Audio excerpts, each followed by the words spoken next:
Alright. Time to pick a game to play. Let's see what we got here. We got, no. Play that one a lot of times. No.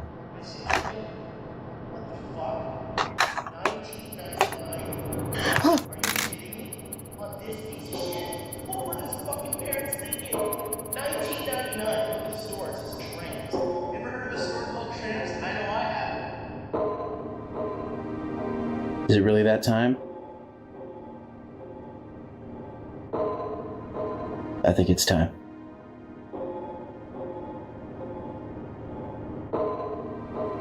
Spy vs. Spy, Operation Booby Trap. It's been 15 years.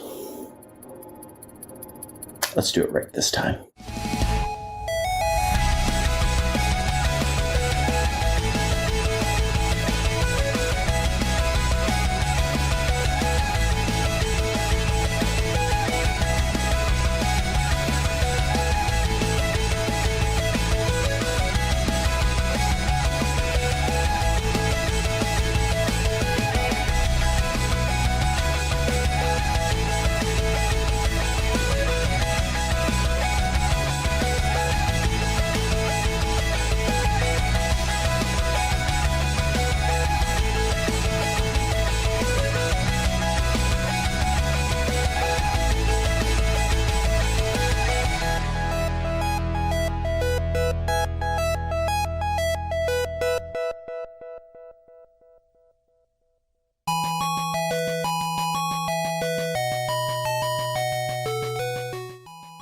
"15 years ago, I swore to never play this game again.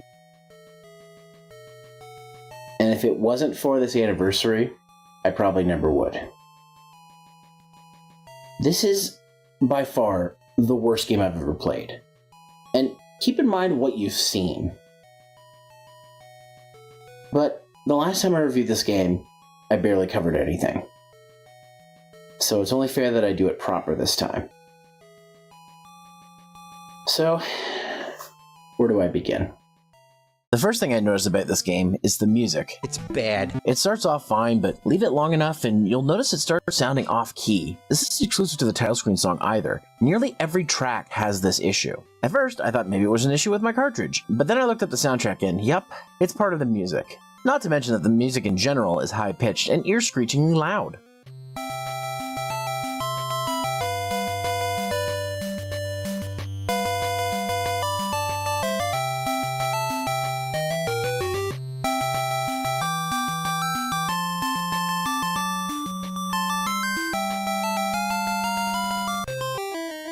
The tracks are also very short, with some looping as soon as 15 seconds. Jeez, you think you could expand them a little bit? I know we're on the Game Boy, but come on, great music has been done on the Game Boy.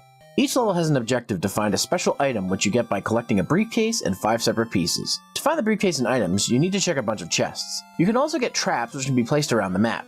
However, you are not alone. You also have to deal with the other spy, who is also looking for the pieces and planting traps. Now, if you see the other spy, you can punch them with the B button, which by mashing, you can stun lock them and drain all their HP. However, they can also do the same to you. If you move away and back, there's a chance you can turn the tables, if you're lucky. Once you have all 5 pieces, you need to race to the exit, and that will complete the level. I may have made this sound easy, but this game finds plenty of ways to fuck you over. First off, your HP doesn't only dictate your health, but how fast your character moves. So the less HP you have, the slower you move, making it harder to escape danger. Not only that, but at full HP, you move way too fast. So fast that you can die by falling off the first level immediately if you don't slow down and tap your way over. This is a beginner's trap. There is no way to know that you move that fast or that you can even die from falling off because, you know, it's not a platformer, it's a scavenger hunt. Like I mentioned, the traps are a great way to slow down your opponent. However, you can fall for your own traps. What a wonderful game. So fuck it. I don't even bother with traps because 9 times out of 10, I just end up tripping my own and dying. Speaking of dying, it takes way too long to respawn. Look at this! It takes forever!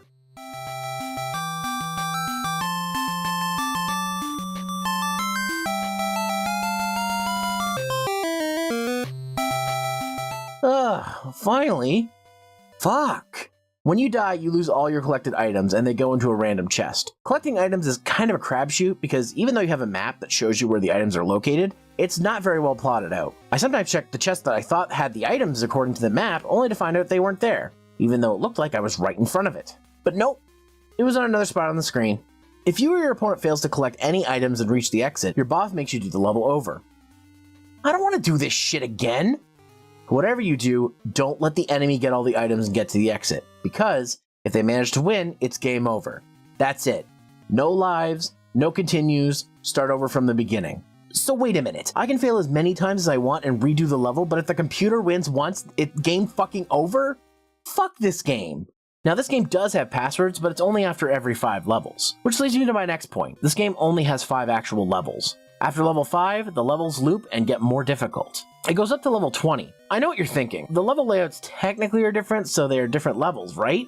While I won't deny that that's technically true, as many of my favorite games reuse assets and level types, but no, this game doesn't get a pass because they're padding it out. Take a good game like Donkey Kong Country. Yes, there are lots of jungle levels early on, but it's not every other level. Taking into account even the first world, you get jungle levels all at different times of day, cave levels, and underwater levels, and they don't repeat in a pattern. This game literally follows a boring pattern by doing the same 5 levels over and over again, but with slightly different level layouts and with the goal items being the exact same.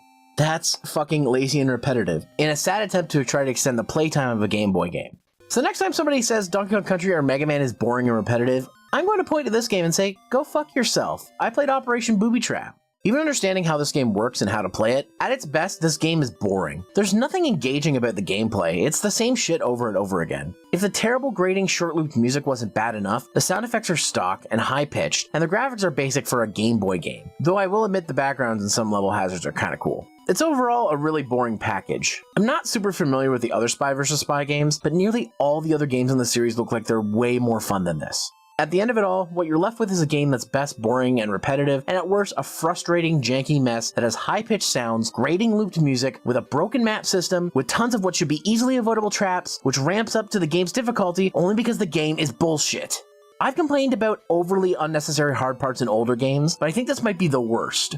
Even at 20 levels, this game is short, with the average playtime being over an hour. And yeah, I know there are games like the NES version, which only has 8 stages, but that has much better playability, more unique traps, and you can see your opponent the entire time, which is way more useful than the useless map.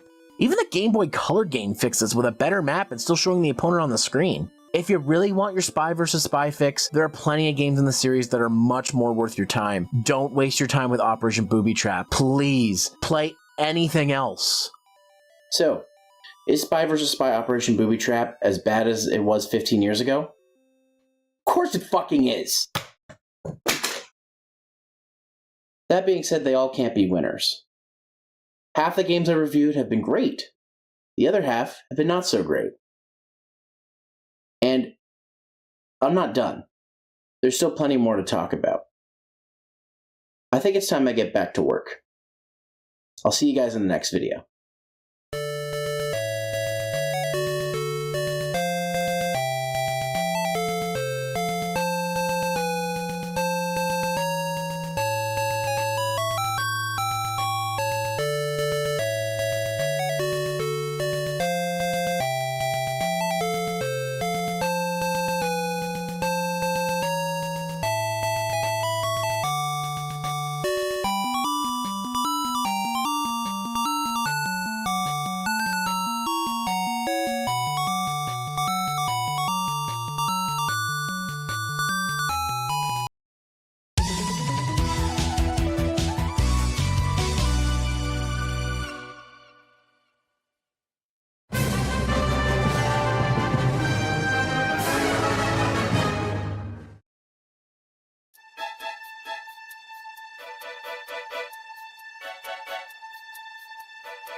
Hello everyone, and welcome back to Quick Hunts. Today's review will be on an RPG I recently finished called Bug Fables: The Everlasting Sapling.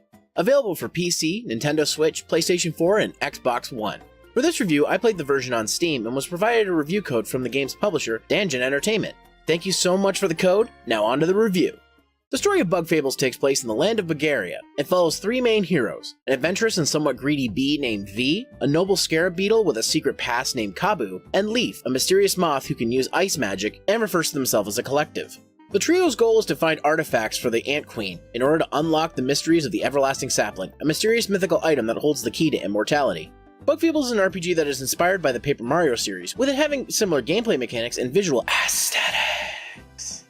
A design choice that was made because the game's developer, Moonsprout Games, felt that the later games of the Paper Mario series strayed too far from what made them great, a sentiment I sadly agree with. That being said, the RPG combat is a simplified turn-based style that incorporates timing and input puzzles, making combat easy to learn but hard to master. While at first this may make the game seem easy, there are a lot of situations where you have to strategize accordingly or you'll get destroyed. Not to mention the level cap is at 27, and the later enemies are definitely no pushover. Speaking of leveling, combat awards you with exploration points, this game's version of EXP. Much like other Mario RPGs, when you level up you get a choice of upgrading the party's HP, TP, or MP. Each character has their own HP, but the party shares TP and MP. TP, or technique points, are used for special skills or spells, while MP, or metal points, are used for equipping different metals, which grant the team various effects, similar to the badge system from Paper Mario. On top of having skills and magic, each character has their own basic attack with V using her Beamerang, Kabu flipping enemies with his mighty horn, and Leaf using their ice magic. Each type of attack is useful in different situations. For example, V can only attack flying enemies while Kabu can flip shelled enemies over, making them more vulnerable. Leaf is the most versatile as their ice magic can not only freeze enemies, but it also deals elemental ice damage, meaning some enemies can take additional or less damage based on their attributes. Also, Leaf can attack enemies who have burrowed underground. There's some notable improvements over the Paper Mario formula, such as the Spy command, which reveals an enemy's HP, and attributes. Unlike in Paper Mario, where only the Goomba helpers can use this, all three characters are able to make use of this ability. You can also change the party alignment at any time, making a great use of strategy in combat, but the game also has a feature called the Turn Relay, where you can pass an action on to another character. This is really useful as there are countless situations where you can get stuck with a character that can't really do anything that turn, so why not pass that action on to another character? With the only downside being the more actions a character takes per turn, the weaker their attacks and abilities become. This game also borrows mechanics from the Mario & Luigi RPG games, such as the combination skills and using abilities outside of combat on the overworld. The world of Bugaria is vast but interconnected. There's lots of different locales to explore, each with their own quirks and insects. Areas have their own obstacles such as the bridge system in the autumn areas or the mirage mazes in the desert. Dungeons also offer their own set of puzzles and variety. Most puzzles I had no issues with, but there were a few that kept me scratching my head. The game does a good job of showing rather than telling the player, as new mechanics get introduced before they are needed, and situations to use those mechanics become playable shortly after. My only complaint with the puzzles is they're sometimes easy to miss solutions, so if you're not great at puzzles like I am, this can sometimes be frustrating. The game's presentation, like I mentioned earlier, is very much inspired by the Paper Mario series, with it being paper-thin 2D character art in a 3D and 2D world. The bright colors help breathe life into this art style and helps make the world feel alive, with each area having its own mood and feel, representing the culture and landscape. The insect aesthetic definitely feels right at home, as regular ordinary objects can seem gigantic in this perspective. It's a beautiful looking game that uses its simple art style for really amazing looking scenery. Audio definitely is on the more humorous side, with sound effects that sound cartoony, a choice that fits things very well. While there's no voice acting in the game, each character has their own sound effect to simulate speech, similar to how the first Paper Mario used a whistling sound. Music is used to help set the mood of each area and situation, and is incredibly well done. Composer Tristan Alric did a fantastic job here. Finally, the game's dialogue and script is witty and humorous, making for a lot of funny banter. Bug Fables is a game I enjoyed very much, and is one of the best RPGs I've played in a long time. What it lacks in content and longevity, it more than makes up for with its story, humor, and presentation. This game filled the void the last few Paper Mario games left behind. While it's not a long game, I finished it with maxed out characters in under 30 hours. It's an experience that will sit with me for a long time. If you're starving for the type of experience that made the Paper Mario series so great, don't bother wasting your time with the Origami King. Instead, save some money and grab Bug Fables on one of its many available platforms, because it's the RPG experience we needed. That's all for this Quick Hunts. I'll see you on the next one.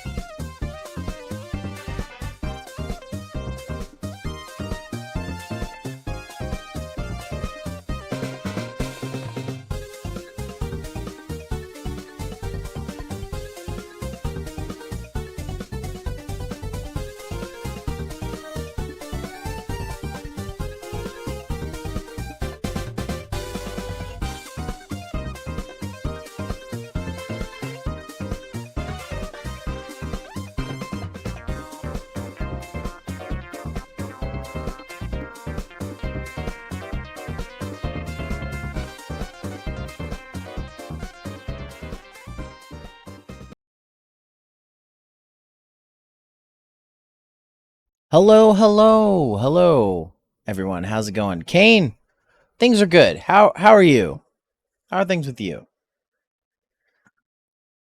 Just got a bit of a cold I'm getting over, but I'm good. Don't worry, I have water. I already had my gamer drink, so I'm good there. Anyways, just pull myself up. All right. Hi, everybody. Tonight, we're going to watch that Nintendo Direct that came out earlier today. I'm excited to check it out. Hope you guys are excited too. I did not see, well, I saw maybe a biter spoiler, but I think it was by accident, so it's not a big deal. It's just something biter, I think. But this is 2 directs in one. This is both the Indie World and and the showcase, the partner showcase. Still probably no info on the new console. I'm assuming that Nintendo is waiting until holiday season to announce it, or the start of the new year, maybe. Who knows? Who knows? But anyways, guys, let's not delay too much. Let's hurry up and get into this.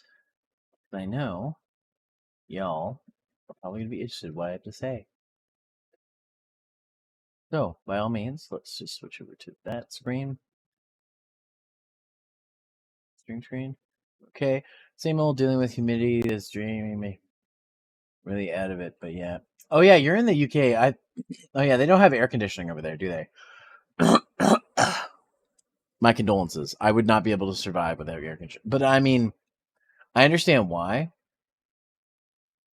Are we watching this now? That is the spoiler. Oh, okay.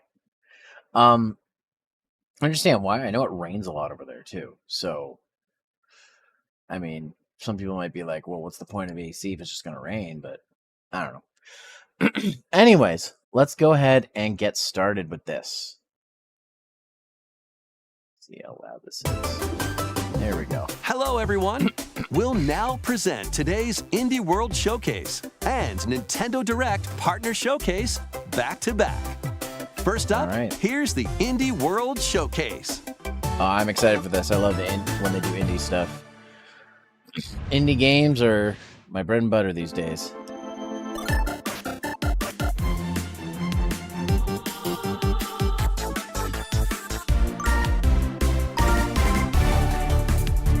All right. Hi, everyone, and welcome to Indie World. I'm Amber. And I'm Andrew. We're back with more indie games headed to the Nintendo Switch system. All right, it's time to lay our cards on the table. Sure thing. Wait, why is there a Joker in my hand? Here's the deal. Uh-oh. I hate portals.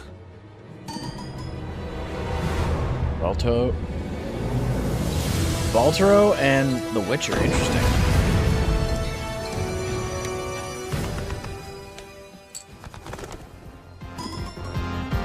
And Vampire Survivors. Okay.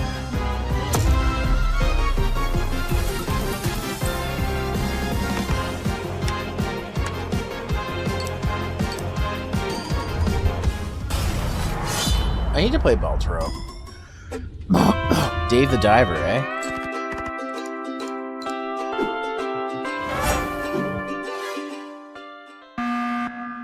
Oh no. And Amogus.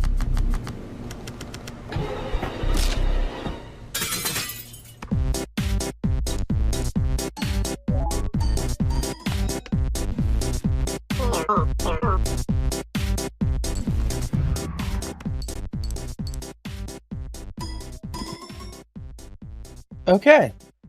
Oh, that's free update. That's pretty sick. Hola, som Nova d'Estudio, l'equip darrere de Gris, i ara el pròxim joc Neva. El nostre joc és una història de maternitat, on els jugadors assumeixen el rol de l'Alba. Començaran la seva aventura al costat d'una petita lloba anomenada Neva. Els capítols inicials del joc mostraran com l'Alba haurà d'encoratjar i protegir una jove Neva dels perills del seu món. Però al final del joc, una Neva més gran i ferotge es convertirà en la protectora de la seva figura materna, l'Alba.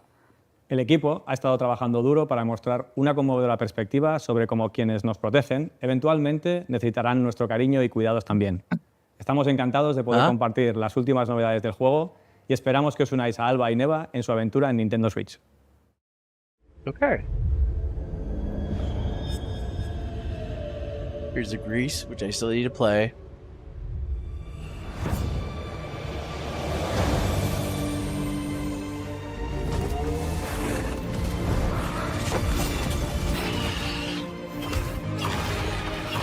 This looks really good. Wait, have we seen this game before? It seems familiar.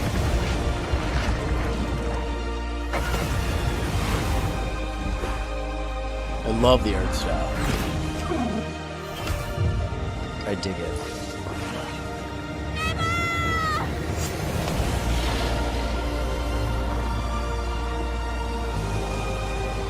Hey! Never. Never ever. Creep and crawl your way up the corporate ladder of a bizarre insect megacorp that's buzzing with mysteries. In this surreal RPG, you'll take on the role of Moth Cubit, an ordinary employee who's recently received a promotion. But this is no time to celebrate. The threat of a mysterious event known as the final process is looming. Can Moth and his fellow bugs save the company? Or even reality itself? As you investigate the cramped cubicles and creepy corridors of the corporation, you'll befriend bugs from all walks of life, each with a story that's interwoven with Moth. Not everyone will be friendly, though. Take on enemies in verbal showdowns with multiple dialogue choices, and be sure to bring your fighting words. Your choices influence how the story progresses. There are multiple secrets, quests, and endings to unravel. So experiment and see what happens. Moth Cubit buzzes onto Nintendo Switch next spring. Hey. Hey guys, we're AJ and Dio from Tokyo Productions in Indonesia. We're part of Coffee Talk team, and with our much missed friend and the original creator Fahmi, we created Coffee Talk and Coffee Talk Episode 2. Hey everyone, I'm Anna Winterstein, a game designer and a writer. I was the co-writer of Yes, Coffee TK, Talk I knew about Discussing this. Butterfly, alongside Also, hi, Junkie Ford. at Toge. Hi, I'm Kimitaka Ogawa, a writer and English to Japanese games translator. I had the privilege to work on the Japanese translations of both Coffee Talk games.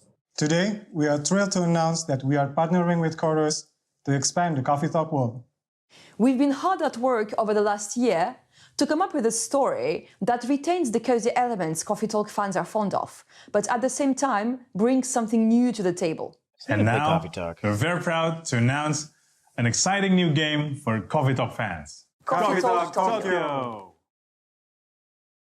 Oh. Tokyo 2025, really? Okay.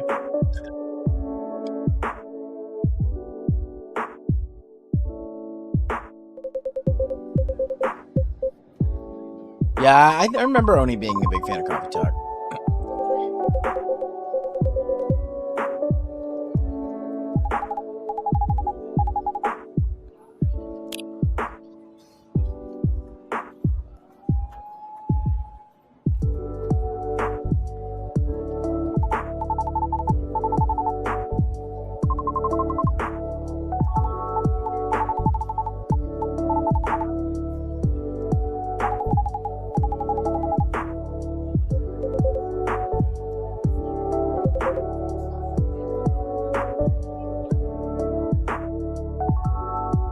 Hearts and young heart shines treasure hope.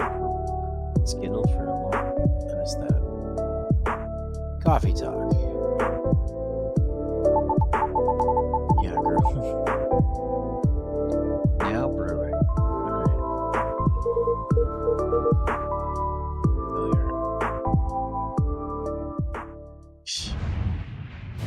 Let's check out some upcoming downloadable content that will take you to new and unexpected places. Okay. Discover a miniature clockwork world in the Sea of Stars Throes of the Watchmaker DLC. Gear up Oh, for a journey full Sea of of Stars oddities DLC. and wonders in which Valir and Zale will have to play by new rules to put a stop to a cursed carnival.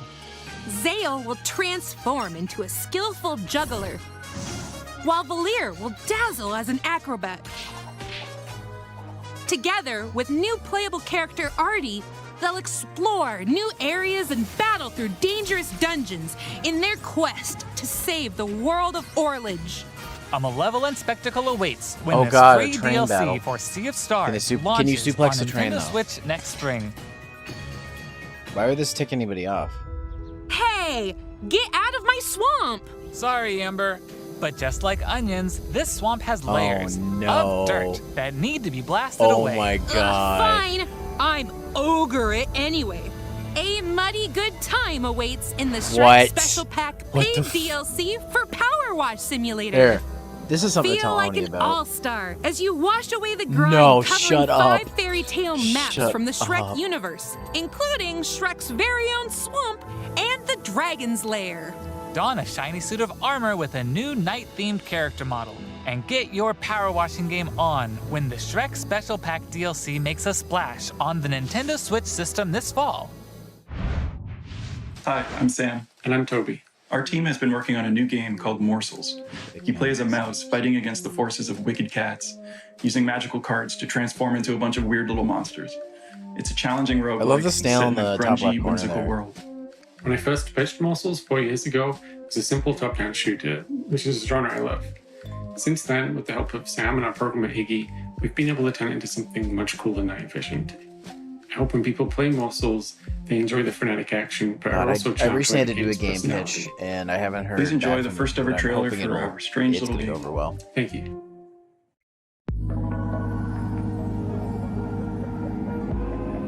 Annapurna.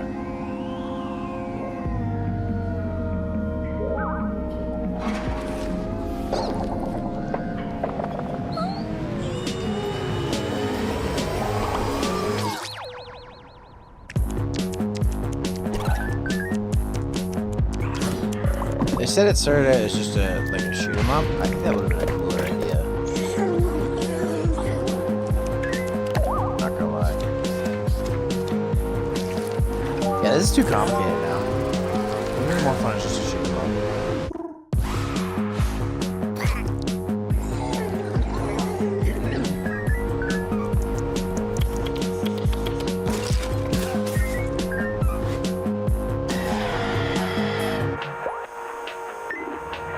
You never know, this could take off. There's a lot of games that just take off.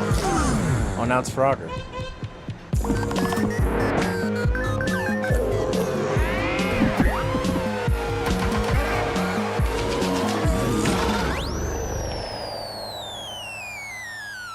Oh, yeah.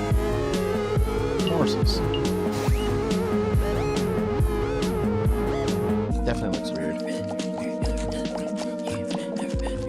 It's all ogre now? Yeah. Well, this comes out in next year. Okay. 6-ish months.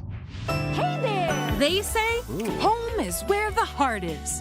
Oh, and this that's game. especially true for this next game. That's right. Household objects, appliances, and even concepts turn into eligible love interests in Date Everything. I was looking at this. A I think game this in is which you can, the in game that fact, I wanted to check date out. pretty much everything. With 100 dateable characters, there are plenty of unconventional partners to choose from. Fall madly in love with Fabrizio the Cabinet. Become besties with Shelly the Shelf. Or come to despise Doug, your, overwhelming sense of existential dread. I think I'll pass on Doug.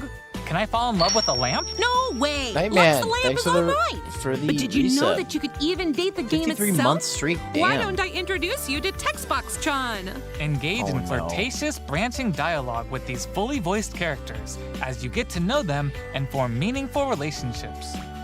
Perish the God. thought, swashbuckler. I drive as quick as my whip. Bring your best dating game because your choices could result not just Yeah, in love, boy. but also in friendship. That looks like the Or even meme of the disdain. Chad and depressed guy. Find the yeah, object put of your together. affection when Date Everything launches on Nintendo Switch October The company's 24th. called Sassy Chap Games, of course. Hi, I'm Sienna, the lead artist on Peglin. And I'm Dylan, the game Oh designer no, of don't say Peglin and the Peglin. founder of Red Nexus Games. The two of us created the first version of Peglin at a game jam in 2019. The theme of the jam was fall, and we wanted to create something fun and physicsy. We ended up creating the first version of Peglin's battle system. When the pandemic started, working on Peglin became a fun and creative escape. We made cute places and enemies for our little goblin friend to explore. We then added 2 of our friends to help Peglin. speed up development, and now 4 years later, we're a team of 7, and we're excited to bring Peglin to Nintendo Switch. What? The dragons have been stealing your gold for as long as you can remember. It's time This to is the delve game into Mittens the heart of their plays lair and every exact your revenge fucking with the power of pegs. Wing Night. He plays In this fucking roguelike Peglin. pachinko-inspired RPG, you'll aim orbs and hit pegs to deal damage in turn-based battles. The kinda more cool, I pegs you guess. hit, the more devastating the blow you'll deal to your enemies. Bounce your way to victory with a variety of different orbs. Some can split into multiple copies. Others will pierce both pegs and enemies. And some will even heal you for every peg you hit. The pegs themselves have some peculiar properties too. They can explode, help you unlock the critical power of your orbs, and more. With careful planning and aiming, you can create some spectacular combos. Relics will radically change your game too. Equip these rare passive power-ups to prevent lethal damage or turn pegs into bombs. Just to name a few. Each run presents new opportunities for Dwagon. possible combinations. Teach those dragons a lesson when Peglin bounces onto Nintendo Switch as a timed console exclusive later today. Oh wow, it's available today. Interesting. Wobbly Island.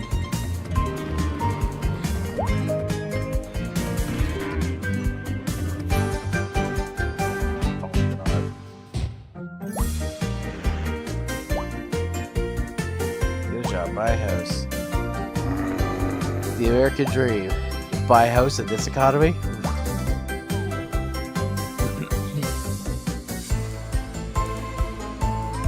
There's a certain announcement that made you happy? Oh, okay. Well, I guess I'll find out.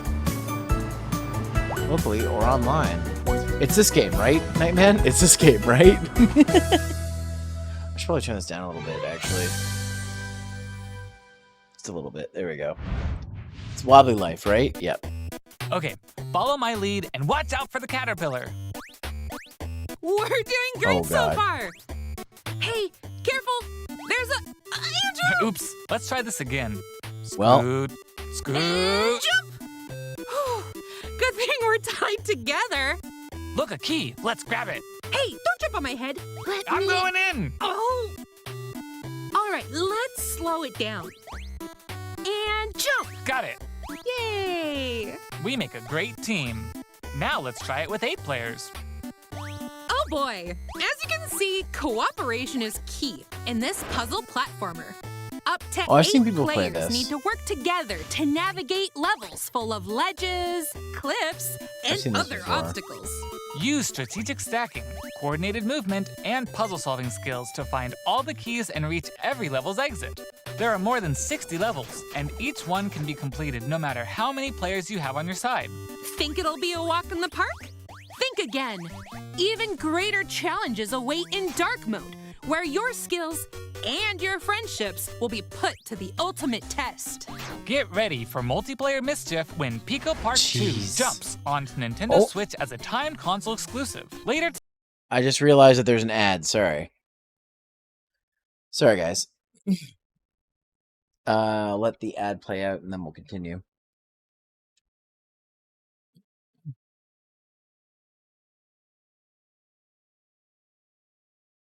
So far, some interesting stuff. Gotta love the indie stuff.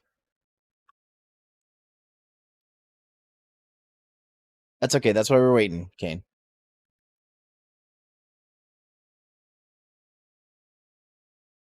Let the ad play, and then we'll continue.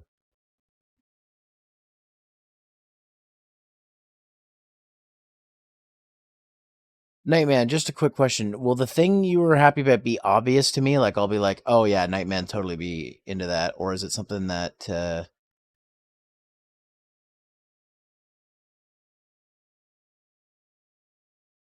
Just curious. All right, well, the ad's done.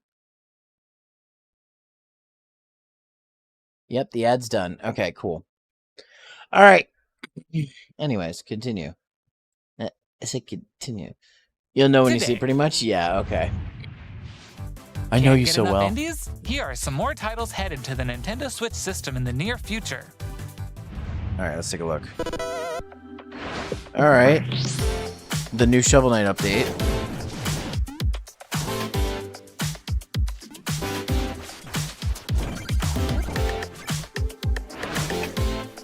Europa. Yeah, we saw that before.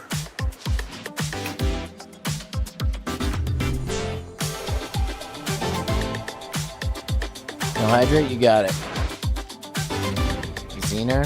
Okay. No, it's not. Sorry. I have not gotten it fixed yet. Firetail. Some kind of investigative game, I guess.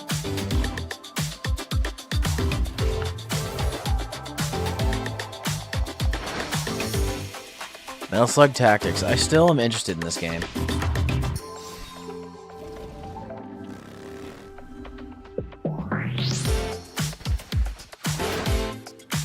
The Plucky Square. Yep, there's this one too.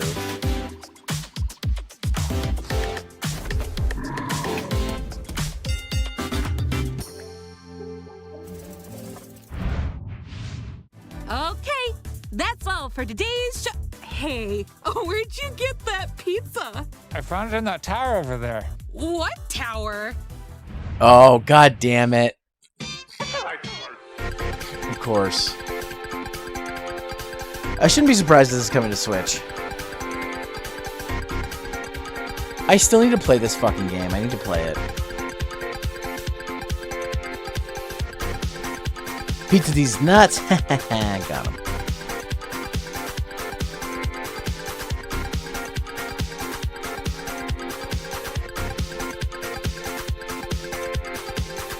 Pizza.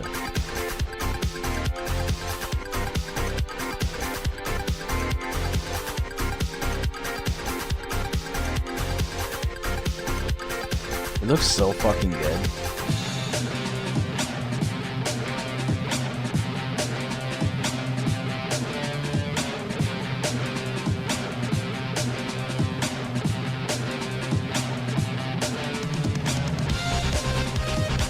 Sure the Ninja Turtles would love this game? Yeah, oh, I'm sure.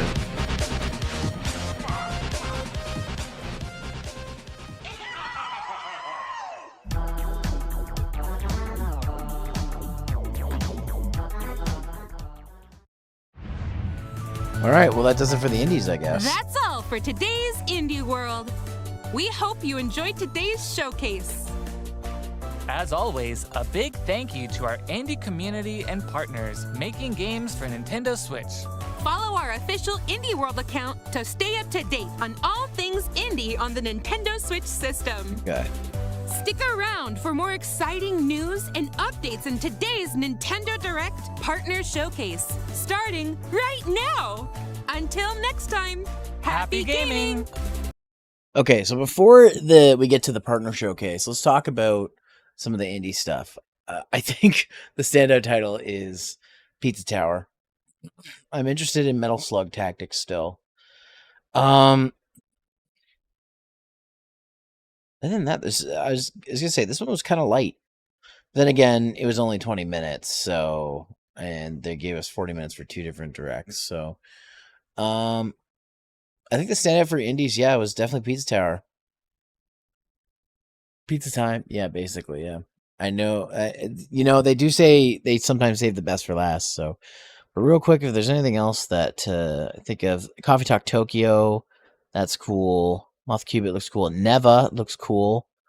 I need to play Beltro. It looks fun. The Sea of Stars DLC, the Power Wash. Oh my god. Peglin actually looks kind of fun. I might have to try Peglin. Pico Park looks fun as a co-op game. Yeah, it's got to be Pizza Tower though. That's the thing that stole the show. If you just see, but instead then reported the RPG game that was on mobiles years ago.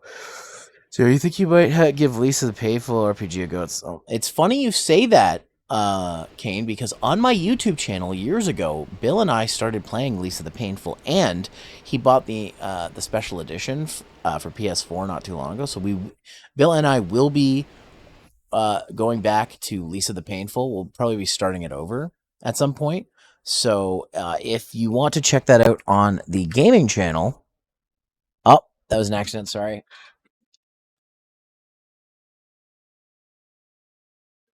You can find it on the gaming channel here. The current Let's Play is kind of old. It's years old. We're going to be redoing it, but we will be playing it at some point. Yeah, we're going to be doing... I personally want to start with Lisa, and then we're going to do probably Lisa the Painful, and then Lisa the Joyful. Like, that's the idea we're going to do. Keep in mind, my roommate, Starfield, Space Ghost, whatever he goes by, has played through Lisa millions of times, so he knows the best routes and stuff for it, so... we're going to do that soon. But yeah, no, we are going to get to that at some point.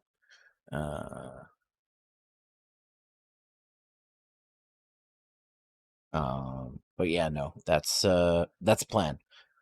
All right, well, you know what? Let's not delay any further. Let's just hop right into the actually the Nintendo Direct. But actually, before we do that, I just need to use the bathroom, so we're going to take a quick break, and then when we come back, we'll watch the partner showcase. All right? So I'll be right back, guys. Don't go anywhere.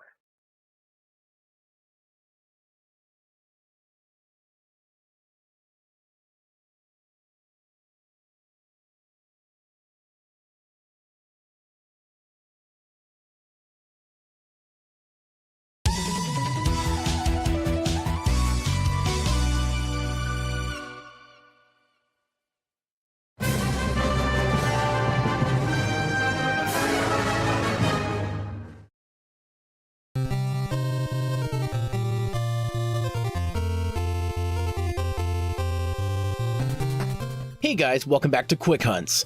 Today we're going to be talking about a game I backed on Kickstarter and is about to be fully released on the NES, Trophy. You heard me right, a new NES game. Published by the 6502 Collective, the same folks that published Rolly for the NES, Trophy is a side-scrolling action platformer shooter akin to games like Mega Man. I was given a review copy of this game, but this was after I backed the game on Kickstarter, so keep that in mind. Also, because of this, I am playing on an emulator since my physical copy isn't going to ship until June. With that out of the way, on to the game. The story of Trophy takes place on the robot planet Geras 9. Here, Dr. Jared Sword and Dr. Zella Quinn learn of the planet and its inhabitants. After returning to Earth with his robot companion Beeper, Dr. Sword reports his findings while Dr. Quinn remains on Geras 9. When Dr. Sword and Beeper return, they come to find that Dr. Quinn has taken over the planet and set the robots of Geras 9 to do his bidding. In order to stop him, Dr. Sword and Beeper combine their strength and become Trophy. Like I said at the beginning, Trophy is much like classic Mega Man, down to a T, and sometimes to a fault. It's an action game that lets you choose between 8 different stages and eventually a 9th hidden stage after completing the other stages. Gameplay consists of the same side-scrolling shooting action as the early Mega Man games, so if you're familiar with said style, you'll be right at home with Trophy. However, it's almost too similar to classic Mega Man, somewhat cheap difficulty and all. Trophy can jump and shoot, and that's all you need to know. He also moves kinda slow for my liking, and his sprite is a little tall, but otherwise plays just fine. Control is tight and responsive, however Trophy's jump is a little floaty. For the most part, this isn't an issue, as seasoned Mega Man fans will have no problem adjusting. However, there's a big problem with this game, and that's the level design. Levels seem designed with an NES hard mentality, and I've said this before, but that doesn't necessarily make for a fun or memorable experience. Levels seem almost designed to be malicious in their enemy and hazard placement, to the point that many segments are frustrating. Pits can sometimes be just barely short enough to cross, or spikes are arranged in the most annoying fashion possible. Some platforms are just out of reach, and some graphics are deceptive, not being clear on where the hazard is until you've already fallen for it. The game constantly is handing out free lives, and to be honest, this feels like a band-aid approach to try to equalize the game's difficulty. Luckily, the game does contain some unlockable power-ups, that while go away after a few hits, do come back after losing a life or when health is restored. Speaking of, health is restored when picking up trophies dropped by enemies. Unlike in Mega Man, however, the bosses do not offer weapons upon beating them. And that kinda sucks, though I can't fault the game for this, because if outside the Mega Man franchise, not many NES platforms did that, so it's not a fault of the design. If it hasn't been apparent, Trophy is a tough game, and not always for the right reasons.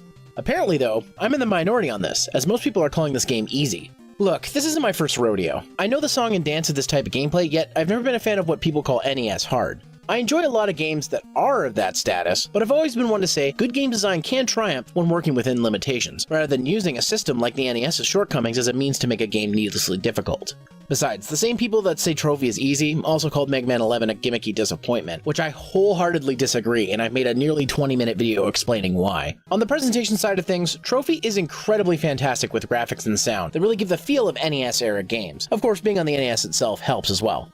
Tiles, sprites, and color all help shape a very nostalgia-inspired but new experience that would make any classic gamer smile with glee. I'm especially impressed with the bosses, as they're all really big and detailed. They're also hard as hell, but have patterns that even when mastered can make for some intense fights. My only issue with the graphics is they seem kinda basic even for NES standards. The simplified design goes back to my gripes of being unable to sometimes differentiate what's a hazard and what isn't in some stages, where sometimes I wish the pits were just black squares. At least I wouldn't be mistaken in what I can and can't walk over. The music is incredible. It not only fits the NES and Mega Man aesthetic, but adds to the overall experience. It is a little basic even in terms of the NES standard, and I can't say it's catchy just yet, as I need it to sit with me for a little longer, but it's one of the best parts of the game. The sound is appropriate for the hardware. Not much to say, as it's hard to judge based on the limitations of the NES. Overall, Trophy is a fun but flawed game. It takes the nostalgia of classic NES games to heart for an enjoyable but frustrating experience. I received my review copy near the end of March 2020, and by the looks of the email I was sent, the game is basically done, so not much outside of tweaking the graphics and level design will be changed for the final release. With this video coming out so late into the game's development, I highly doubt my criticisms will affect the game in any way. But I wanted to still seek this out because my pal, the ultra-healthy video game nerd, reviewed another one of 6502 Collective's games, Rolly, and it turned out pretty good. With Trophy being inspired by the Mega Man series, I wanted to give my perspective as a fan of the Mega Man series, so that any of my viewers planning on getting the game will know what to expect. Regardless, Trophy is a game for fans of retro games, platformers, and Mega Man, and I recommend it. That's all for this Quick Hunts. I'll see you on the next one.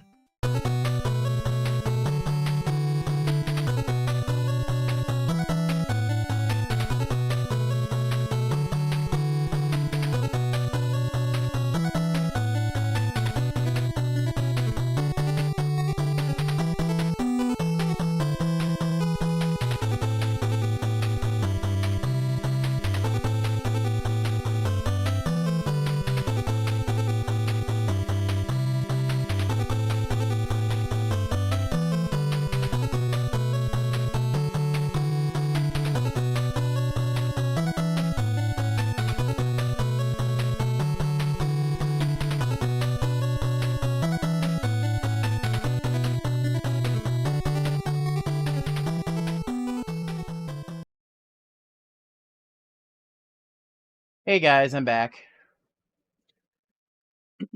I also decided to grab some more water, and I grabbed an ice cream sandwich, which I'm going to open right now before we start this partner showcase. Excuse me. I'm opening ice cream sandwich. I have opened ice cream sandwich. I take a bite. Ow. Mmm. Is good. Thank you guys. Glad to be back. All right, let's do this. Let's see what they start with.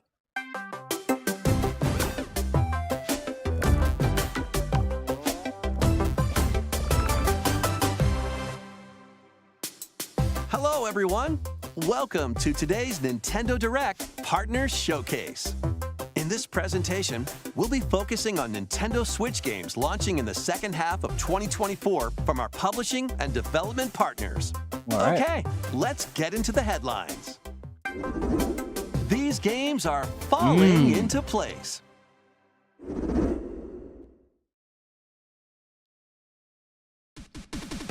Celebrate the 40th anniversary of Tetris with a compilation of historic games. Experience the 1988 Famicom version of Tetris. Chain combos using explosions in Tetris 2 plus Bombless. Use special moves to win in Tetris Battle Gaiden. And more in this interactive museum. Okay. The Famicom version of Tetris, Hatris, which I recently got. Tetris 2 plus Bombless. Super Bombless DX. I don't know what Tetris that is on the right. Is that... That isn't Atari Tetris, is it? Super Tetris 2 plus Bombless. Super Tetris 2 plus Bombless again. And Super Tetris 3. Okay. Super Tetris? What? Never heard of that. Anyways, let's continue. Including the games shown here. In addition, enjoy the brand new Tetris Time Warp, where you'll jump between gameplay styles from across the series. Oh, wow. Original, You can also watch new documentary clips about the history cool. of Tetris and its key players. I'm so happy that Tetris Forever drops onto the Nintendo games are Switch doing that system. now. Okay. Sorry, I'm just going to stop for a second. I'm so happy that game compilations are doing this now, where they include documentaries and stuff, because that has been going away from DVDs. The worst culprit is if you go to buy a new Marvel movie, most of the time you'll have little to no special features. And streaming, with the exception of what I found with the new Star Wars movies on Disney Plus, there's no special features, and that's what I buy DVDs for. The special features, like it's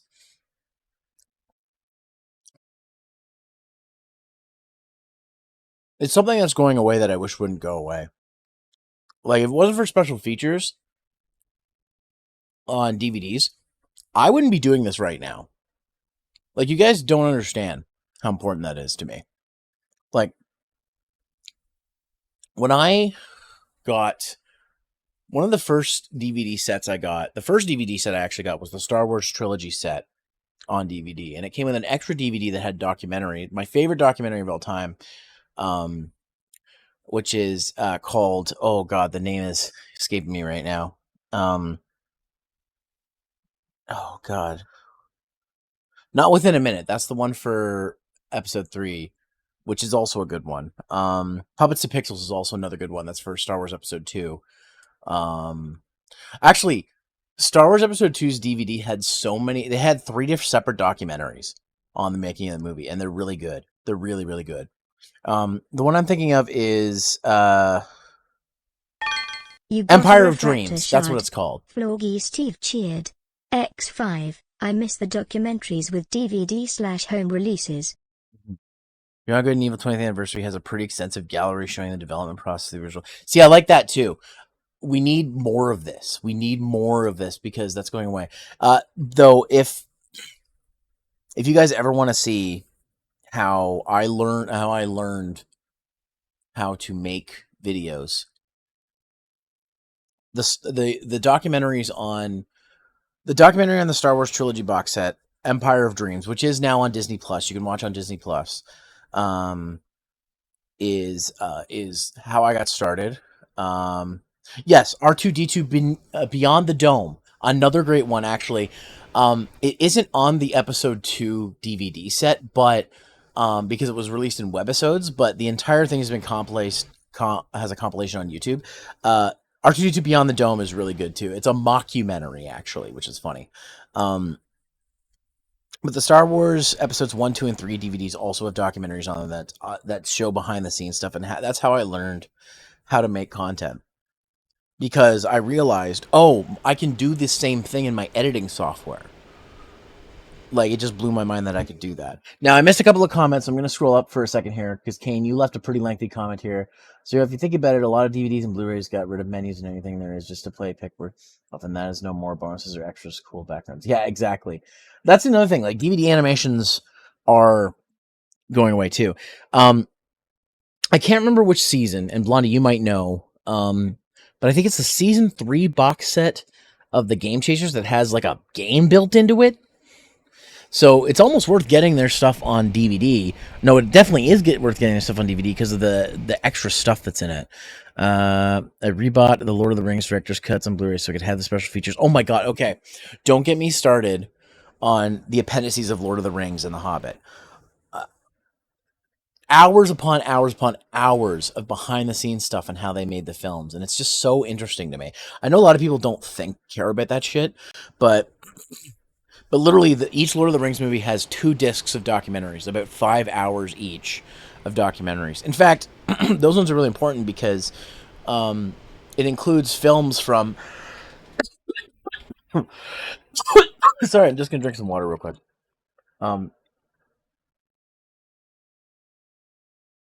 It includes films from a New Zealand filmmaker who passed away from cancer. And those movies have been preserved on those DVDs. So if you ever want to see some like low, like, and these were made by a teenager, like he just liked making movies. And you know, he when he found out that he was like, he only had like, I think it was like few months to 6 months to live, he made like, he just got good at making movies really, really fast. And so the movies that are on his movies are on the DVD for Return of the King because he was working with them to make a commercial for a charity, and that's when they found out he had cancer and all this stuff. So anyways, if you can get the Lord of the Rings extended box set, really worth your time. Also, I'll say, I know a lot of people don't like these movies as much, but the Hobbit extended box sets also have really good documentaries on them. It shows how they made the movies just really extensively. It's really crazy. Let's see. Home release of the holiday special. Oh my god, that'll never happen. I mean, if you ask me, the last movie extras in I seen the 30th or 25th of Galaxy Quest is the movie. Bonus disc when made 1 hour behind the scenes documentary. See, I like that. I like that too. Buy physical, exactly. The extended editions together is 12 discs. Yep. Honestly, Lord of the Rings stuff is surprisingly great alternative to a first year of college film school. You know what? You're not wrong, because and specifically, I'm going to say the Star Wars ones that I mentioned are also really good because you get to see the early days of digital filmmaking. And that was very useful to me as somebody who was just learning how to make video. And so like I use those skills to learn things. I'm like, oh, I can do the same skill in my editing software. There's a lot of good bonuses. I mean, don't even get me started on the Nightmare on Elm Street DVD Blu-ray box set because it's great. My brother back in the day had this DVD box set for Friday the 13th that had very specific special features that only some of them have been carried over to the Blu-ray set, which I do have. But this specific box set, I'm trying to find it. All the discs were in thin cases, and it only showed movies 1 through 8, but each movie had special features, and they're very specific special features where they're interviewing the cast on a black background. And so, like I said, some of them have been moved over to the Blu-ray release, but not all of them. Not all of them have been. And I remember I watched the hell out of those, and it was so interesting. If I need to find that DVD box set, if I can ever find it, I regret because my brother sold it, and like he knew that I loved it, and I wasn't working at the time, so I couldn't afford to just buy it off of him. But he needed money, so he sold it, and he even regrets doing it. He's like, I regret getting rid of that box set. It was the best box set we ever had. So, it's I can't remember which one it is. Extra features, I wonder. Oh, shut up. Shut up, Tab. Anyways, I got into a side tangent. Sorry, but special features in physical movies are important. Walmart, in the US at least, is going to stop stocking physical movies next year. Sony's apparently looking at already discontinuing Blu-ray. Support physical media until you can't anymore. That's all I'm saying, because there's lots of stuff's not available on streaming, and stuff that's on streaming won't be there forever. It will eventually go, unfortunately. So physical media, and to those companies that are doing digital only, please put this extra feature stuff on streaming. I know the average viewer who subscribes to your service doesn't give a fuck about it, but a lot of us do, and it's sadly something that's going away. So anyways, I'm gonna drink some more water and then we're gonna continue this. So I just had to get that off my chest. I'm planning to do a video on special features soon, I just need time to work on it. I've just been so busy with streaming and my day job that I haven't had time. But I do want to do a video on special features soon. DVDs, exactly, Florida, exactly. I just hope it never goes away. Digital is great, but digital is missing a lot of things still. Anyways. This year. Plus, the NES version of Tetris is coming to Nintendo Switch Online this winter. Cool. What a song to choose for it. Be on the lookout for a Tetris 99 Maximus Cup event, also coming this winter. I thought... Speed into the unknown. Speed into the unknown. Journey to the galaxy's depths in this high-speed sci-fi adventure. After receiving a mysterious distress signal, you'll venture through a massive alien world to reunite with your beloved. Ride the stylish hoverboard to explore stunning landscapes filled with all sorts of alien structures, from scorching sands Sorry, to Kane, wavy that's not waters. working either. Each area will challenge your traversal skills. Along Quick the way, 200 you'll to face such enemies video in if you frenetic have some melee content. combat. By I'll keep you unlocking posted, Tab. skills and combining different abilities, you can find more creative ways to overcome foes.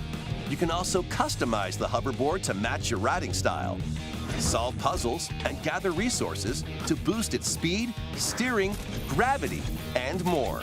Whether you're racing through terrain at high speeds or in the throes of combat, the hoverboard will be there This to looks help really you. cool, actually. Leave no stone unturned as Okay, you Floyd. explore every corner of this vast planet. You never know what or who you'll find. Star Overdrive launches looks really as a timed cool. exclusive on Nintendo That looks really Switch cool. I want next to year. play that. Do whatever floats your goat. Oh God. Welcome to the vast island of San Angora, where you'll take on the role of a goat.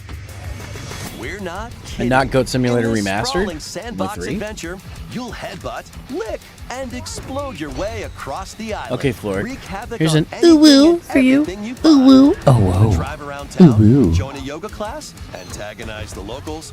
You can do Yes, all of it's- that and yep. more. It's called Goat Simulator Complete 3. quests and gain karma to progress the story and unlock customization options. From fashionable nonsense like floral shirts and inflatable tubes, to goat variants, including tall, angry, and even tasty goats.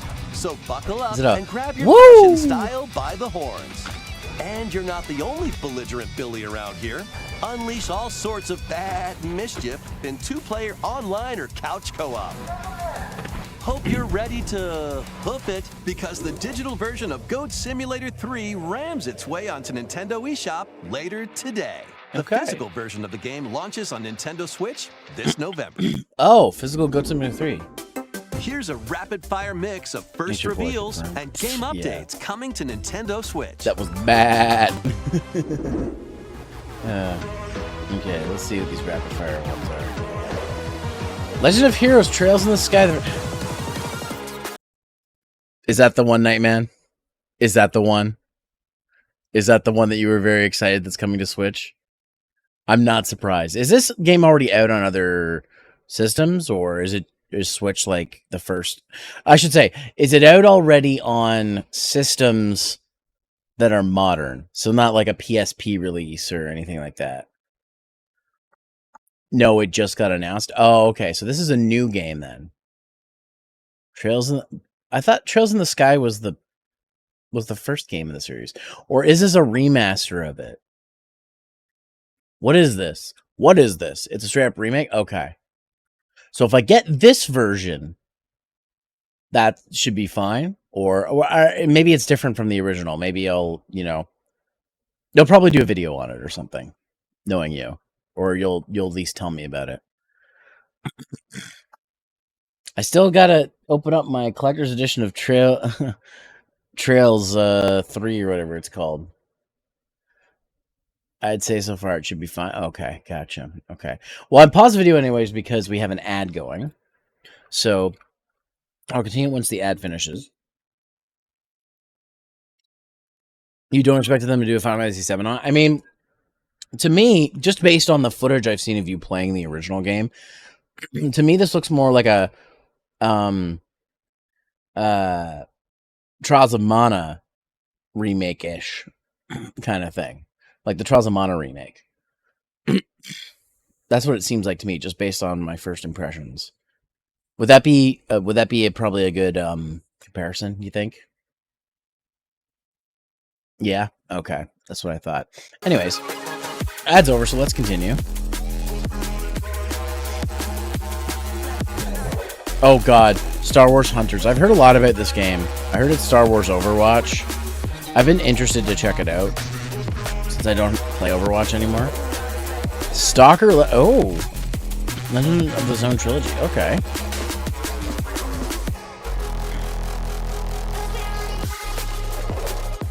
Worms Armageddon. Okay. Oh, I am getting this for Switch because I have so many Switch controllers, and this would be easy to play Worms. Take it on the go. I'm getting that. Like that's a buy for me. I've been wanting to play Worms so badly, but I don't have a really accessible version of it. So I'm getting this because I have tons of Nintendo Switch controllers. Easy game to record for my YouTube channel. Like, I'm getting this. Like that's a get. And just if you guys want to watch more of those, the gameplay channel will have that up there eventually. I'm still cutting through July and August stuff right now. Mostly July stuff. But yeah, anyways.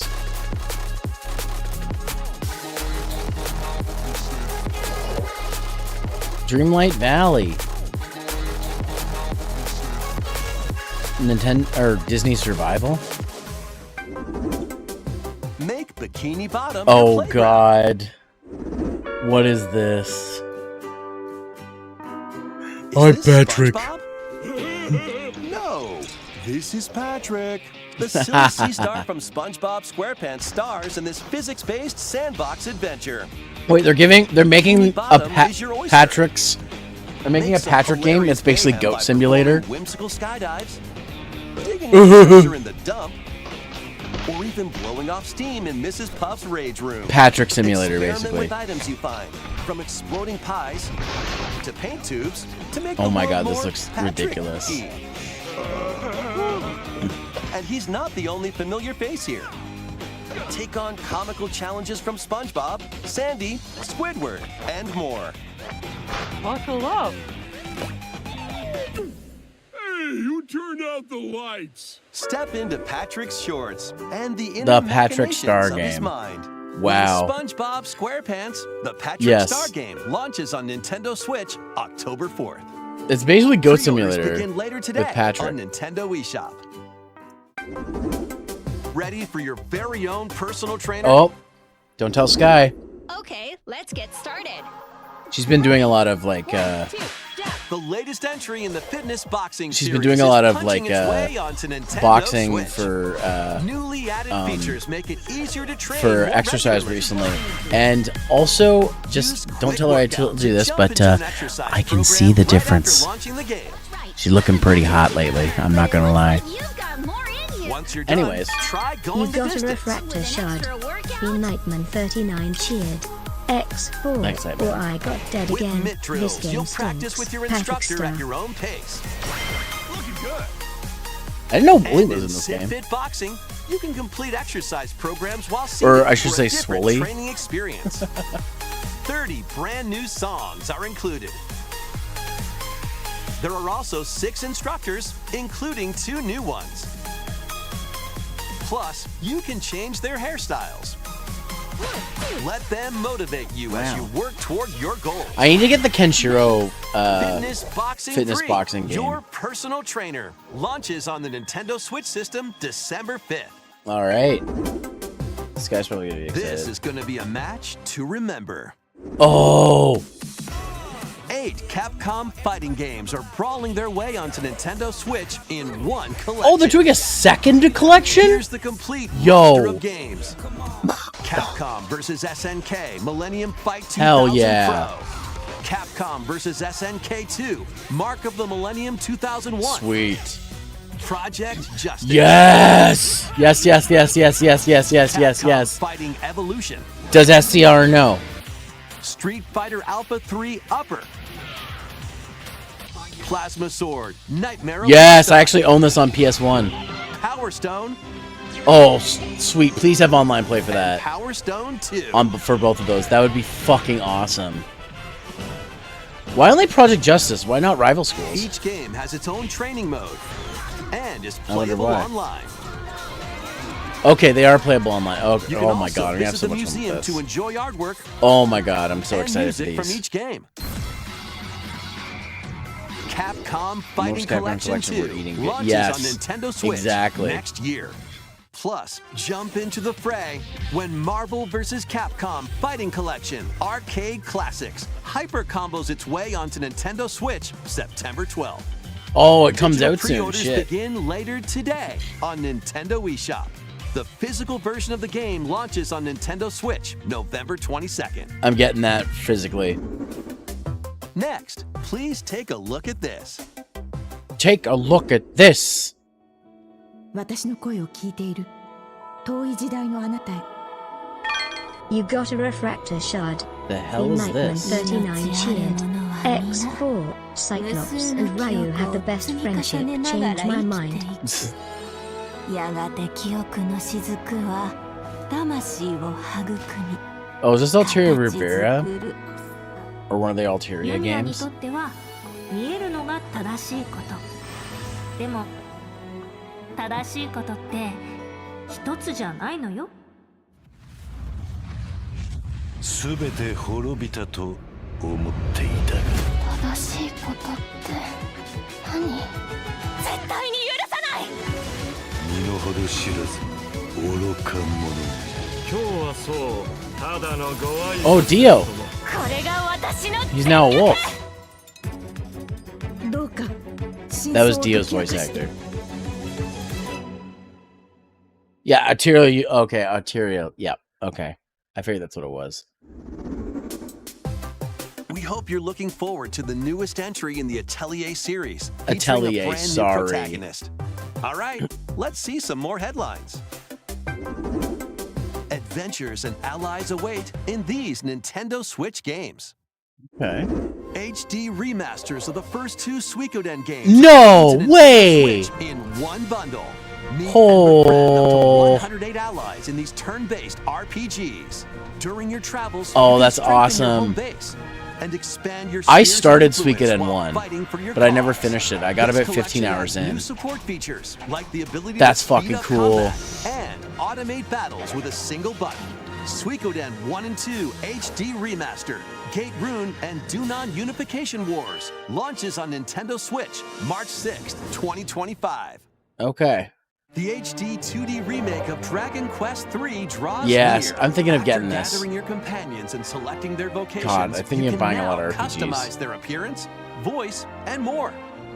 With the new Monster Wrangler vocation, you can use monster-like abilities to fight enemies and heal allies. Basically a blue mage. There may also be places where you can put monsters to use, but that's for another time. Dragon Quest III HD 2D Remake ventures I know, onto Nintendo I know. Switch November 14th. Pre-orders begin later today. I'm not going to say I'm on going to Nintendo stream eShop. all of them, though I might stream Dragon Quest 3. 3 Castlevania games originally released on the Nintendo DS system. Oh! Dawn of Sorrow, Portrait of Now they're Ruin, doing the DS and ones. Order of Ecclesia. I still got to get the Rise GBA again collection. in a single collection. Arcade classic Haunted Castle is also included, featuring that's the awesome. original and a reimagined version. What? Plus, there's a gallery remaster that of includes Haunted exclusive Castle? art and a music player. Castlevania Dominus Collection launches. I got to on get the all these Nintendo Switch Castlevania system collections. later And then I today. can not play them ever. Build something Okay. you believe Okay, in. you know what they should have included in that as well? They should have included that remaster of the Game Boy one that was on WiiWare. Like that has not been re-released. To my knowledge, that has not been re-released. Like, correct me if I'm wrong, but I don't think that's been re-released, and that needs to be re-released. Like, I have it. Like, I can play it on my Wii U, but I would like to get a remastered version of that because that game's locked at 480p. So, I'm just saying.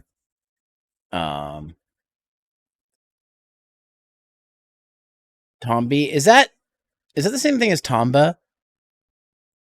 No, Rebirth hasn't yet. Yeah, it really needs to be. So I don't want to. I didn't want to get too much into it, but I was offered a key for Tomba Remastered, so I will be playing that on stream at some point. I don't know when, but I will be playing it probably on a Tuesday like this. I might play through the whole game, so it might make it a regular thing. But I was given a key, so I will be playing it at some point. In case anybody's interested in watching me play that. I've never played it before, so we'll have to wait and see what it's like. But I also have Tomba 2 on PS3, I believe, as well. So is it on PS4, PS5 now, Zero? Well, just 5. Well, I have a Switch. I might as well get it on Switch. Anyways, back to this. I'll do this. The award-winning strategy series returns with Sid Meier's Civilization 7. Oh, Civ 7 is coming to Switch? Many legendary historical figures, including newly added leaders such as Queen Himiko. $20 is her strength, and she can initiate or 20 diplomatic pounds. That endeavors doesn't to sound help that you expensive. research new technologies, expand your territory, establish your More than the empire other across collections the I might map, need to wait on. and So, conquer I mean, or cooperate how much is with 20 rival pounds? It's like $30 civilizations. You can Canadian. even That's not create your own bad. path through That's not history bad at by all. choosing But they do different go on cities sale all the with time. each So new I still haven't age. got the advanced In the collection. modern So age, you can I'll evolve probably your get that empire as into well. Meiji Japan, known for its scientific strength and Like 20. military Okay. force. Plus, you and your Kane, Florg, can you guys tell me how much a brand new AAA game is in the UK? Because here they're $79.99 or $80. In the States, they're $60. How many pounds is a new game? Like a new AAA game. Like if what's a good example? 70 pounds? Really? That's a lot for a game. Because how much is 70 pounds? That's like close. I think that's about what we pay. The Americans are getting a sweet deal if they're only paying $60 for a game. 60 to 80 around that range. So 70 is probably like an average, eh? So okay. Great British pounds to CAD. Let's see. So 1 pound sterling is 1.78 Canadian dollars. So let's see. How much is 70 pounds?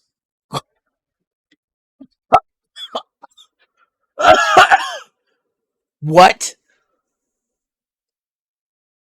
Is dude like Rise of Ronin? 70 is the big. 125 Canadian dollars. What a fucking ripoff for games. Okay, I just need to see how much 80 is, because I'm assuming 80 pounds is like 70, like the higher price of games that's been happening, like $70 American. 142 Canadian dollars for a new game. Okay, so how much is our games? Are new games are $90. That's about just over 50 pounds for you guys. So, and I say $90, that's after taxes. They're actually $80, but $80, so it's about almost 45 pounds. So, no, okay, so no wonder. So I had my friend Bully came and visited from the UK for a little while. He was actually, it was around just after the pandemic. So he was going to visit somebody in the States, but they told him he couldn't go right to the States. He had to fly to Canada first, stay here for a couple of weeks as part of a quarantine. I'm doing air quotes. And, you know, he's vegan or vegetarian, I'm not sure. So he asked, is like, hey, could you take me to the grocery store? Because he was staying with us for a couple of weeks. I'd like to be able to eat vegan stuff, cook vegan stuff. I'm like, okay, sure. We went. And I remember him saying, we went to Walmart to get some groceries. And I remember him saying, first off, he was surprised that Walmart had groceries. And the second thing he said is like, wow, everything's so cheap here. And I'm like, it's because the pound is like almost $2 of ours. Every pound's almost $2 of ours. So Dead Rising Remaster is 45 pounds. Okay, so that's about what we pay for a AAA game.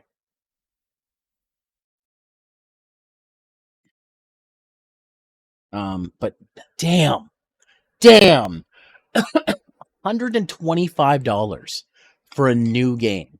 Like, I thought games going up to 90 base, becoming over $100 was insane, but oh my god.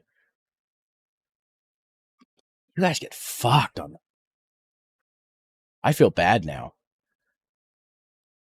I'm gonna have to, like, when I visit people in the UK, like, I'm probably gonna visit. If I get a chance to, I'd like to visit you guys. I'm gonna have to bring games with me for certain new games, like for PS. Yeah. No, yeah, exactly, Blondie. So, when I make my trip to the UK, if you guys need any new physical games, let me know, because I could probably get the two for cheaper.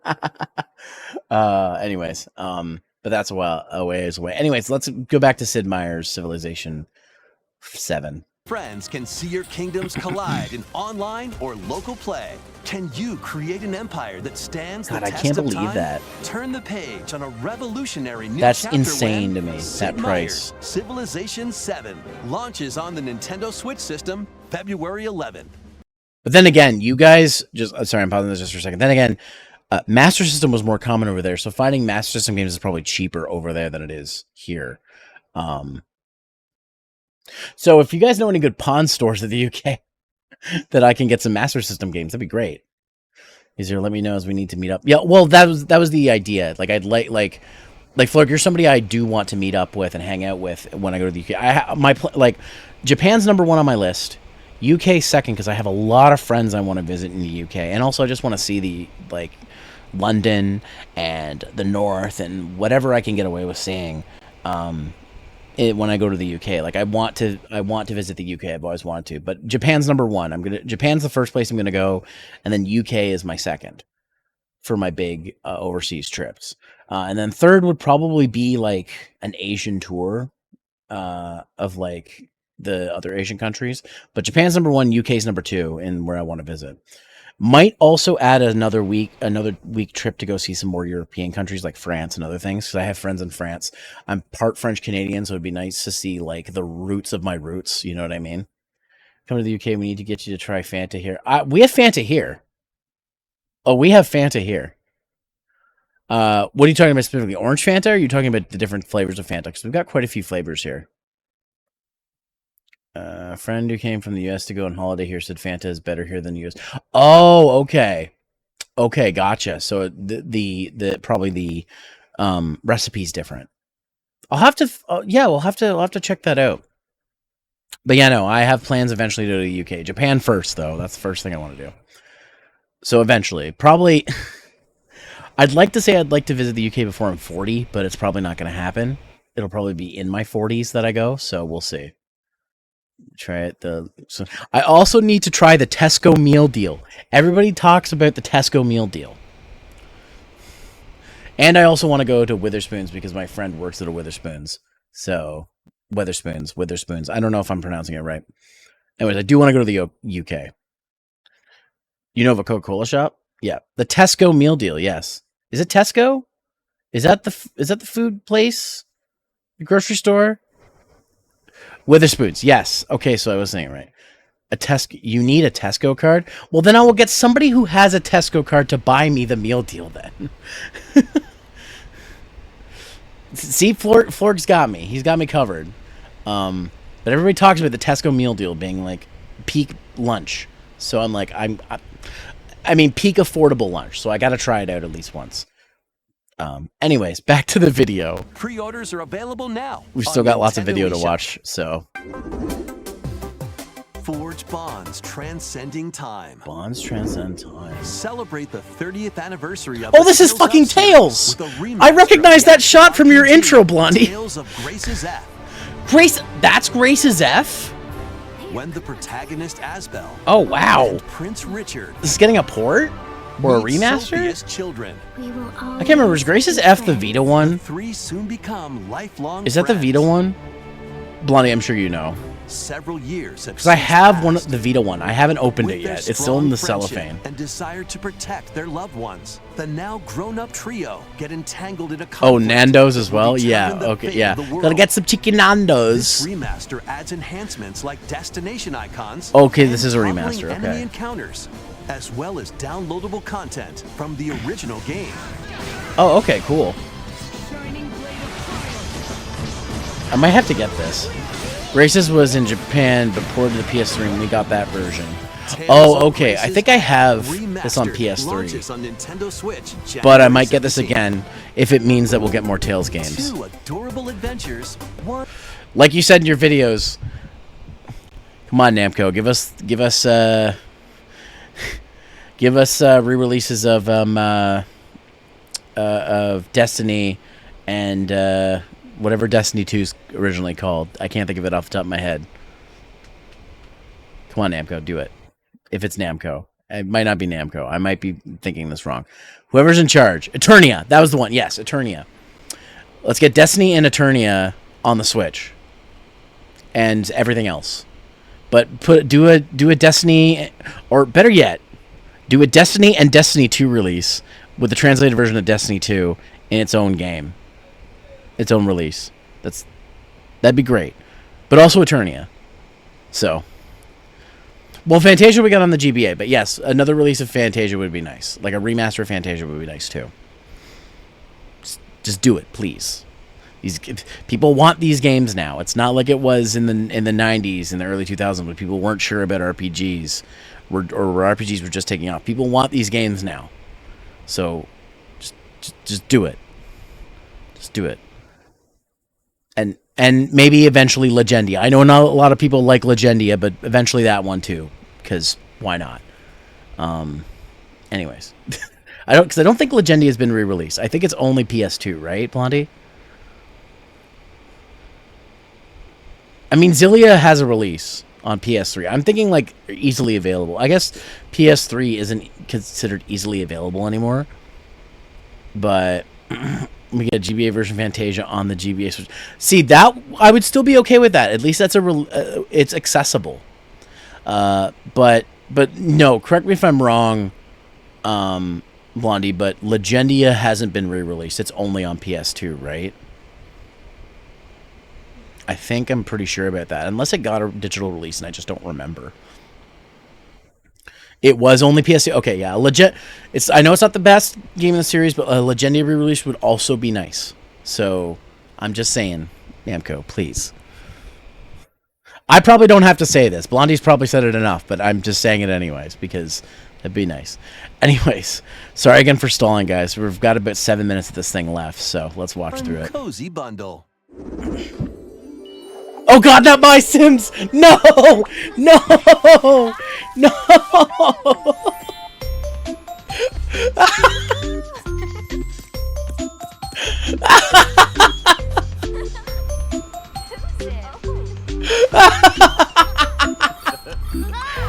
Nobody tell Peanut Butter Gamer.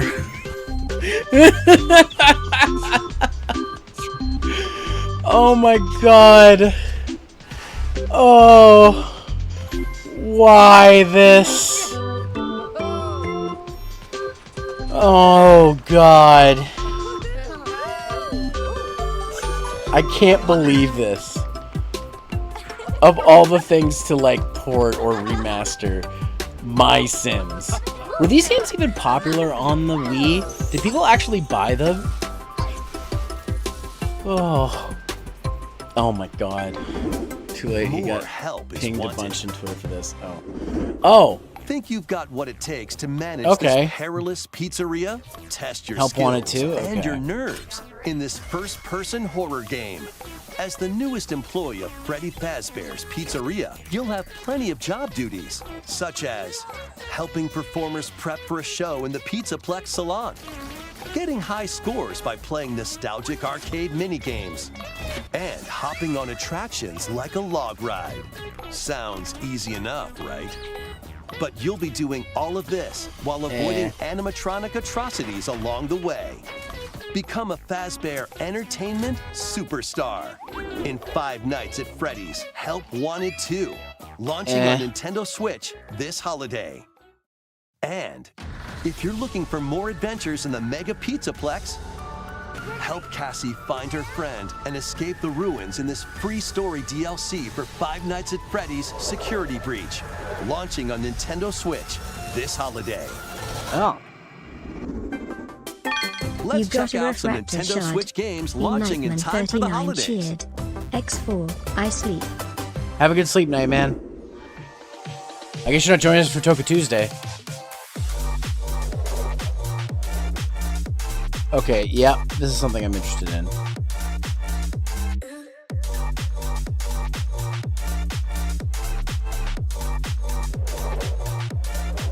Oh, okay. Tales of the Shrine, Lord of the Rings. Oh, the Shire. Oh, this game, right. I've seen this game. Sorry, Empress Neko, they don't work right now. Hobbit. Funko Fusion. Okay, guys, I have to admit something. I received an email for a potential offer to play Funko Fusion. And like, for a split second, I considered it because Mega Man's in it. But I'm also like, no, I didn't reject them, but I didn't accept it. You know what I mean? So, though 1010 Games might resent their their offer. New model yourself as a Funko owner. And oh my god, a Funko. Don't give me cursed ideas, Kane, because there's a Funko creator. Like, you can make your own Funko. And I'm pretty sure if I give that to one of my friends to slice up and turn into a 2D model. Oh god, what a redeem that would be. Funko mode. Funko Zero. Oh god, don't give me terrible ideas. Do I collect Funkos? I only buy your so you're a Funko streamer now? No! Empress, I'm not. Okay, I have a few Funkos, but I bought them at like the dollar store. Like, I don't really buy Funkos that often. Except the Power Rangers ones, because they're Power Rangers. And I had to have both versions of Tommy. I had to have the green and white Ranger. They never did a Dino Thunder version, as far as I know. We'll draw you as a Funko. You know what I'm... No! Don't draw me as a Funko. Wait, which version of me? Catgirl Zero? Femboy Zero? Or Dragon Zero? No, why am I asking? Don't do it at all. Please. What am I saying? You're just going to do it now.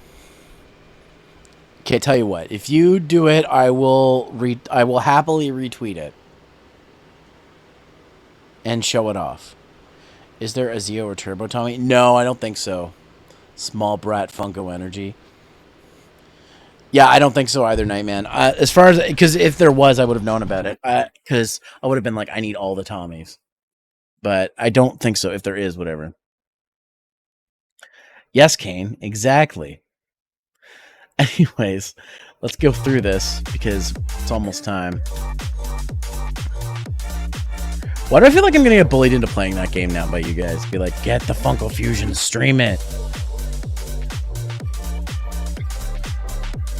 Tell you what, if anybody actually wants me to play that game,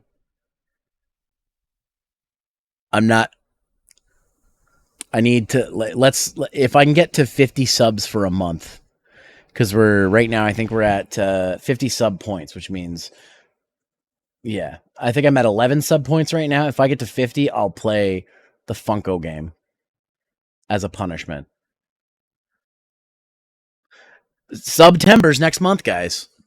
Subs will be cheaper. So I'm just saying, we hit 50 subs, I'll play the stupid Funko game.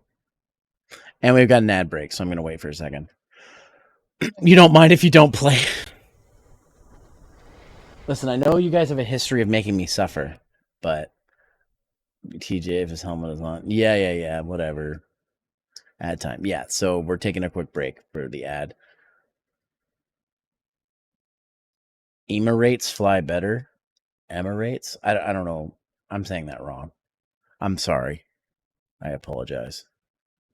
It's okay, Kane. We're waiting. We're going to wait for you. Can someone tell Kane that we're paused until the ad's over?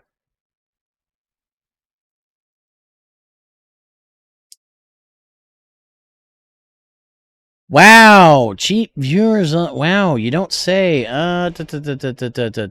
Let's just go ahead and ban you. Want to play?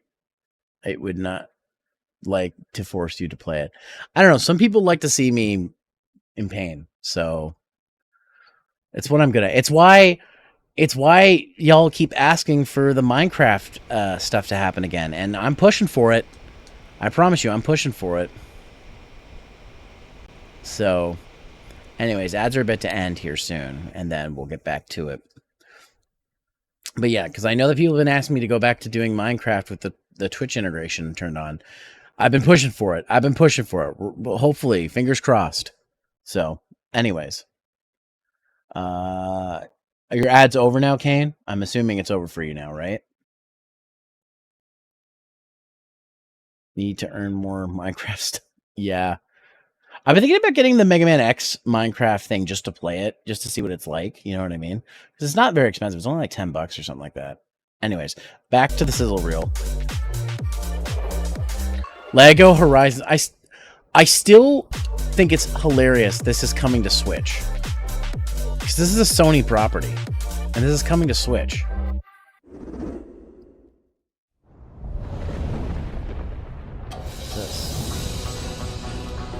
Why do you stand in my way? Me? I should ask the same of you. Is this a Fire Emblem? Is this a Fire Emblem?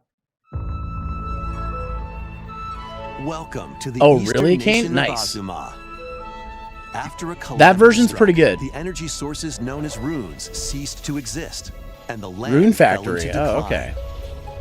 In this fresh take on the Rune Factory series, step into a bigger adventure than ever before.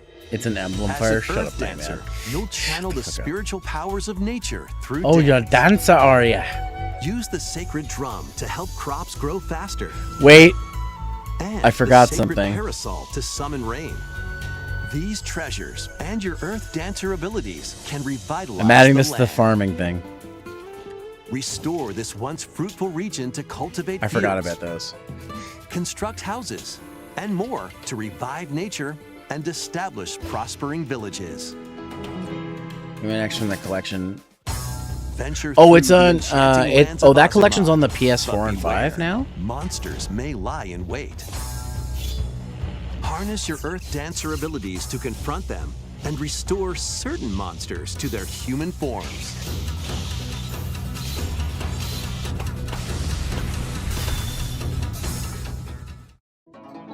As you settle into village life, get to know the community around you and deepen your relationships to find friendship or even romance. Who knows? A wedding could even be on the horizon. Ow. She cute. Experience a beloved series reimagined. I want to marry her. I got married In Rune yesterday. Factory, Guardians of Azuma, launching on Nintendo Switch next spring. The streamer I followed said anybody who follows is married, and then I followed her, and Next she's like, "Oh, we're will be our married now." last I'm like, announcement. Oh, okay. Please take Oh. a look. Okay, let's see what this last announcement is. 死にてえやつだけ What? Yes. Immerse yourself in the story that started the epic saga. Yes. Yakuza Kiwami. Wait, Kiwami and not Meet Zero? Kazuma Kiryu, a Yakuza accused of murdering his clan's patriarch, and Haruka, a young girl on the run. Two the hell? individuals whose fates intertwine. Yakuza coming to Switch finally? Set in Kamurocho, Japan's largest entertainment This district. just reminds me I need to finish Kiryu Kiwami must 2. Navigate the twists and turns of Need to start Tokyo's Kiwami 2. underworld while confronting rival gangs. Swap between 4 fighting styles in real-time combat. Fight bare knuckle, or arm yourself with makeshift weapons and go up against anything in your way. There are also plenty of distractions to be found in Kamurocho. So take a break from brawling every once in a while. Yeah, but Zero should be the first game to come to Switch, not Kiwami. Discover Whatever, I'm not how the epic complaining. series began Yakuza's on when Yakuza Kiwami. Or launches Yakuza's on Nintendo Switch, October 24th. Wow. You got a refractor shard. That's all for today's Nintendo Direct Partner Showcase. X5, Kiryu Thank is you for Sega's watching. true mascot after all Yeah, time. yeah. Okay, some really cool stuff shown here.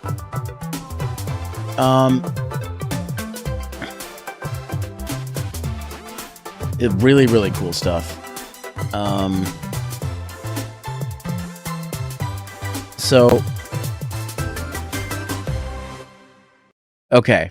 So just to recap, let's talk about a few things here that I'm excited for. So, the Tetris Forever collection seems kind of cool. I think that's really cool. Star Overdrive looks fun. Want to try that out. Let's see. Legend of Heroes Trails in the Sky, the remake. I'm interested in that. I want to try that out.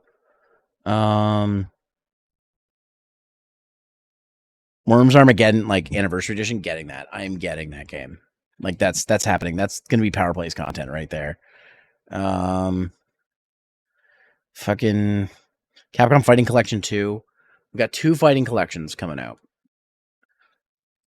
And I'm excited, especially the inclusion of the fucking Project Justice. Like, damn. I just wish they had also included Rival Schools. That would have been nice. Anyways, let's see. Suikoden 1 and 2 HD Remaster. I own Suikoden 1 physically. I would like to play through it, and this is a good chance to finally like actually play through it. I started playing it in my own time when I had more time, and I got about 15 hours in. And I was like, I'll get back to this eventually, and I never did. Looking at Suikoden. Callie, let me smell your feet. That's a great video. Dragon Quest 3 HD 2D remake. I actually really want to play that. I might make that a stream game. Don't quote me on that. Maybe. Let's see. Tales of Grace's F remaster. I know I already own Tales of Grace's F, but I might get it again just to have it again. I know I'm a dot collector. Why the fuck is My Sims on Switch? Why? Like, Epic Mickey, maybe. And then, you know, Yakuza, I don't know about double dipping on Yakuza. I think I'm good because I own Kiwami on PS4. So, and I think I have it on PC as well, technically. Don't hate me. Also looking forward to Rune Factory. I don't hate you at all. I was just kidding. Do whatever you want. I give full consent to do whatever you want with my character. If you actually did make me a Funko, that's kind of cool. Only have that face because it's based on Konosuba's belief thing. Ah, okay. Gotcha. I'll buy Grace's F on Steam. I'd probably get it on Switch. I'd like to have it, like, portable. Oh, no, I meant as in when you check your Twitter later. Oh God. Oh, God. What have you done? Should I check it now? Should I check it now or should I check it later? It's already done. Oh, no. Oh, no.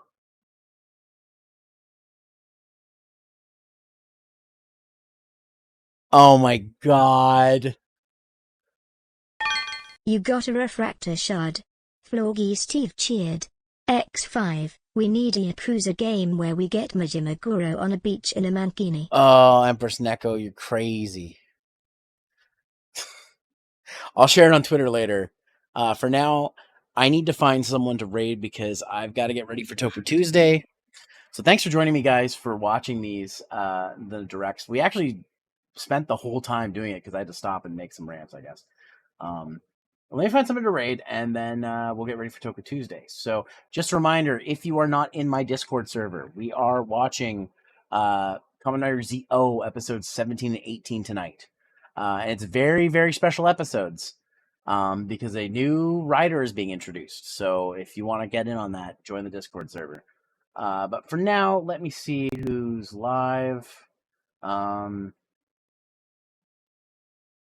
Medi's live. Who else is live, though?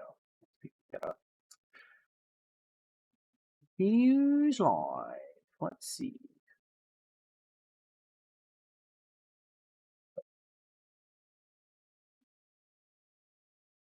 A lot of people live tonight. Slump's live, doing Sonic the Hedgehog. I don't want to ask which one that is. I'm assuming it's 06. Isabel's doing Say No More. Mika's doing Dead Space. Battie's doing a Roblox. What is she doing in Roblox? I'm just going to click on her stream for a second to see what the fuck she's doing in Roblox. And I've got an ad. Of course I do.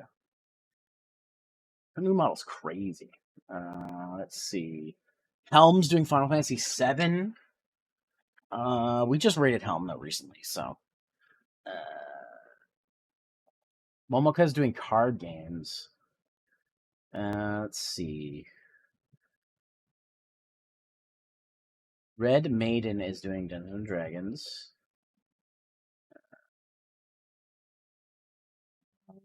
Sunset Radiance is doing retro. What retro is she doing? Oh, she's playing Glover.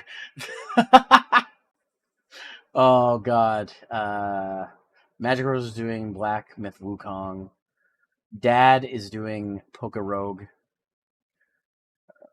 You know what? I'm gonna think about this, but first I'm gonna go to the bathroom. I'll be right back. You guys discuss among yourselves. I'll be right back.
Okay, I'm back. I really kind of want to raid Radiance because she's doing Glover.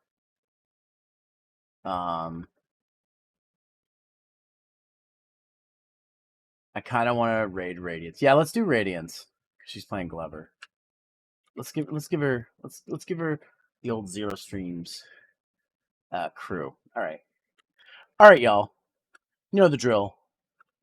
But in the off chance that you don't, that is okay because I am going to explain it to you. So first off, here is the raid message if you're subbed. If you're not, that's totally fine. You don't got to be subbed to me. You can use this one right here. Again, reminder, we are starting Toku Tuesday after the stream, shortly after the stream. So if you want to join us, there's my Discord server there. Or if you just want to hang out with some cool peeps, you can go there as well. You can also find my social medias here. My YouTube channel's here with the newest videos here. And if you would like to save 10% on your order of gamer drinks from advanced.gg, use my code 010 and you'll save 10% on your order. Link's right there as well if you want to check that out. Once again, raid message if you're subbed. If you're not, we'll use this one instead.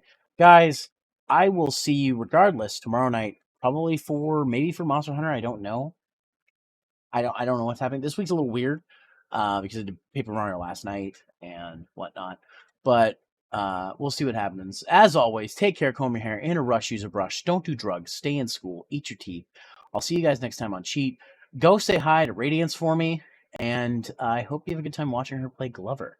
For those of you who are joining us for Toku Tuesday, I will see you in the server for Toku Tuesday. But anyways, guys, have a good one. Bye. Go say hi to Radiance for me. Bye. Can I like...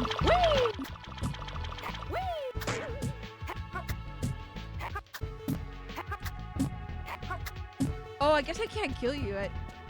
Do I have to like...